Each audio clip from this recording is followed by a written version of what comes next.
Hello mga lalabs, sa bidyong ito tayo ay magluluto ng pinakbet, lutong Ilocano. Dahil wala akong amo, ako ay magluluto ng pinakbet dahil namiss kong mag-ulam ng pinakbet. Hindi kasi ako napagluto kasi may bagoong. Umalis sila, pumunta ng Taiwan, kaya sinamantala ko ng magluto ng aking ulam na pinakbet. Ginisa ko na yung sibuyas, bawang, nilagyan ko ng luya, at saka yung giniling na karne ang aking inihalo kasi wala akong belly pork. Kaya giniling na lang ang aking inihalo. Yan, saka ko lagyan ng bagoong. Yan na siya mga lalabs, yung giniling na karne ang aking inihalo. Yan, may bagoong na siya. Masarap ng aking ulam dahil mag-isa ko lang, ako ay mag-uulam ng pinakbet. Yan, nihalo ko na rin yung kamatis. Ganyan lang ang kasimple ang aking pagluto ng pinakbet. Ayan, lagay ko na yung talong. Halo-halo na lahat sila dyan. Bahala na kung anong lasa. Basta ako ay may nalutong pinakbet. Lagay ko na rin yung talong, ampalaya. Sama-sama na silang lahat dyan. Yung ay sitaw. Lagay ko na rin yung sitaw. Tapos, yung kalabasa at saka okra. Yan, ang aking lutong pinakbet.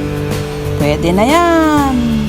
Bahala na, basta matimpla na yan. Masarap na yan. Kasi mag-isa ko lang, wala akong amo. Kaya ako'y nagluto ng pinakbet. Ayaw kasi nila yung amoy ng bagoong. Kaya sakala ako napagluto ng lutong Pilipino, lutong gusto ko pag wala akong amo. Yan na mga lalabs. Mamaya luto na siya. Enjoy watching. Ganyan lang kasimple ang aking pagluto ng pinakbet. Na mga lalabs, malapit nang maluto ang aking pinakbet. Yummy yummy, ang bango na ng aking pinakbet. Siguradong busog-lusog. Taob ang kaldero.